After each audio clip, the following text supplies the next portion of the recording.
Jeg var overrasket over, at det kunne gøre så billigt.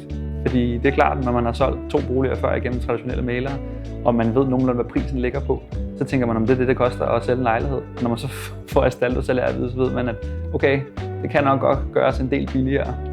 Det blev vi overrasket over. Det var meget digitalt. Det havde jeg i hvert fald ikke regnet med. Alt fra vurdering til prissætning og få folk ud, booking af aftalerne osv. Det var virkelig fremtidssikret. Altså, der var både markedsføring, der var billeder, som traditionelle mælere får taget. Der var samme platform, bare med et langt billigere salær. Vores ejendomsmægler hed Kim. Det var ham, der vurderede lejligheden. Han var virkelig transparent i forhold til, hvad han skulle bruge og hvad der skulle til for at kunne sælge lejligheden. Jeg har ikke noget problem med, at det hele foregår telefonisk. Det er jo også den verden, vi lever i i dag.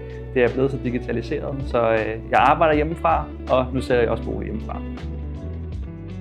Jeg havde den samme ejendomsmægler igennem hele forløbet. Det synes jeg var virkelig personligt. Altså, det kunne lige så godt have været en lokal mægler, følte jeg i hvert fald. Igen, nu har jeg solgt før. Jeg tror, at der var lige så meget telefonisk kontakt til en lokal mægler, som der har været med Kim, som sidder i den anden ende af landet. Jamen, altså det, der var fedt ved at fremvise lejligheden selv, det var, at lige præcis vores lejlighed, den har vi jo så selv lavet. Vi har renoveret det selv. Så jeg synes, det var fedt at kunne sige til køber i øjenhøjde, det her har jeg lavet, det her har vi lavet, det her skal du ikke tænke på i fremtiden. Det synes jeg blandt andet er rigtig fedt. Helt klart, det har jeg allerede gjort. Jeg tror allerede, mine forældre allerede har sat sig salg igennem Astaldo. Det er klart, når det gik så godt, som det gjorde her. Jeg kan næsten ikke sige det nok, men jeg vil anbefale det til hver en tid.